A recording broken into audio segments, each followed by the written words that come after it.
Hey guys, it's QuickyBaby and welcome back to World of Tanks, and today I'm on a mission, guys. I'm trying to do medium tank 12, Incinerator, and in my opinion this is the most frustrating, annoying, horrible mission that Wargaming have ever thought about implementing into the game. The requirements are to set not one, but two vehicles on fire, or one vehicle twice in the same game. But if that wasn't bad enough, when you were doing the third set of the Incinerator mission, this time those vehicles have to be one tier higher than you. That's right, pretty much maybe a third to half the tanks on the enemy team. Even if you set them on fire, it doesn't even count. Now this gameplay here, it's not going to be remarkable. There's nothing going to be super awesome about this gameplay. This video is going to be about discussing how perhaps my experience with this mission can help you through with it. So firstly, this mission made me very mad. And also this mission made me play very bad at times. I got more frustrated playing for this mission in World of Tanks than I think I ever have done in the entirety of my 30,000 games played of World of Tanks. So if that kind of infuses you, if you can hear that, but you still want to do this mission, then keep watching this video. So there's a couple of things that I really like about using a vehicle such as the Cromwell Berlin for this matchup. Well, not for this matchup, for this mission, I should say. And that is its rapid fire 75mm, I believe. Yes, the 75mm on this tank does 135 damage, but with APCR you still have a wonderful 202mm of penetration. So if you need to go through those heavy tanks that are 2 tiers higher than you and set them on fire, then you do have the opportunity to do so. There are a few tanks that don't have the penetration with the premium rounds to be able to contest a few of the vehicles. But generally, to set things on fire, you're going to be shooting them on the side or the rear anyway, but I digress, more on that later. Now the reason why I like this low alpha damage gun for completing this mission is because every time you hit the engine, you have a chance to set the vehicle on fire. The engine doesn't work like fuel tanks. The way that fuel tanks work is if you break the fuel tanks, i.e. you make them red by doing enough module damage to them, that means that the vehicle is going to start to burn. So obviously, your priority should be to go for the fuel tanks. Engines are different. Every time you damage the engine and make it red,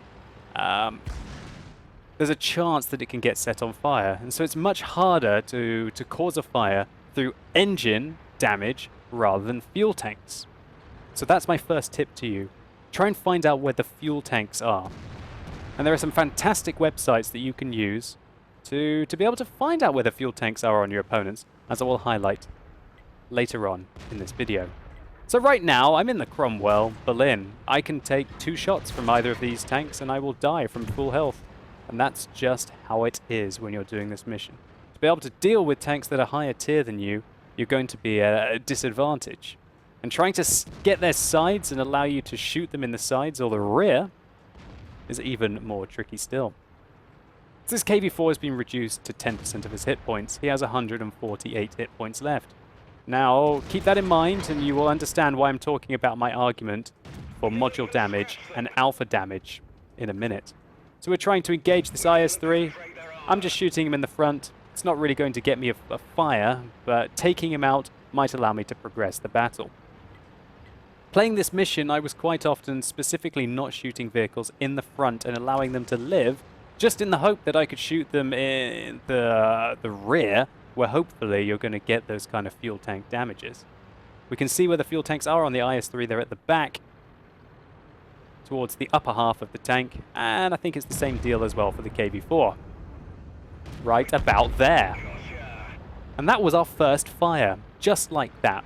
1 shot into the fuel tanks, the KV-4, set him on fire, and 1 tick of fire is enough. We caused 1 fire, now we only need to get 1 more in this game. And so there you have it really, you've got to do that twice, or do it once to the same vehicle.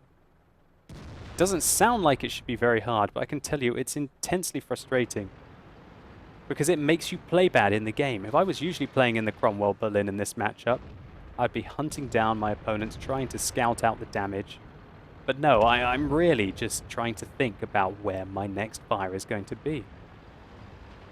But that's how it is. So my other tip to you is kind of mental fortitude when it comes down to this mission. Try and have as much patience as you can. If you go into this mission, like I did, a bit brash and really just wanting it to get done, and it's even worse, arguably for me, because for the stream, I didn't feel like this was the most kind of entertaining gameplay. And as you know, I play all of my World of Tanks while streaming, so I didn't want to let down all the people that were watching out there. Even so much that I was investing a lot of time off stream to just try and get the missions done, or not try and do the missions on stream. And so, it's the moment of truth. I've decided that my best chance for a fire is going to be this full health T-28. We know where he is, and we're going to hunt him down. And we're going to try and put round after round into the upper back of his tank to try and take him out. You can visibly see where the fuel tanks are on the T-28 and the T-95. Let's try and find them today. Unfortunately, he's facing at me. I know I can take a shot, but I'd rather not. I'd rather he shoots at one of my friends, just like now. And let's show you my live reaction as to how this happened in real time.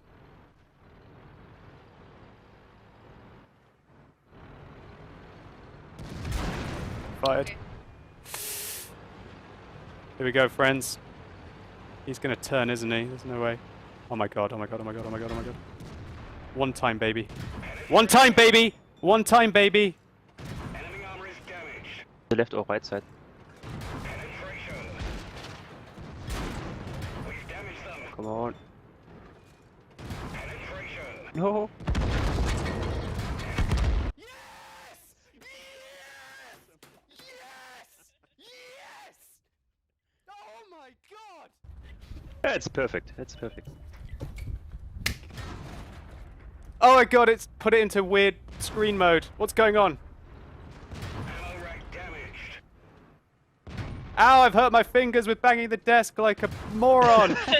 And I'm ammo racked, I can't play the game anymore. Alright, here we go. What health is he on? Alright, I'll just take 80, one shot. 80. Oh, my hands! Nice. Jesus! That's a keyboard survives this time. Oh my god, they did. I'm sorry, look at us, headphone very users. good. Is And it also actually lower, over? It's I think actually over. P or The something. bits of my keyboard have gone places. Let me just put the keys back on. Holy crap. Apparently I was scary according to Peppity. Sorry about that.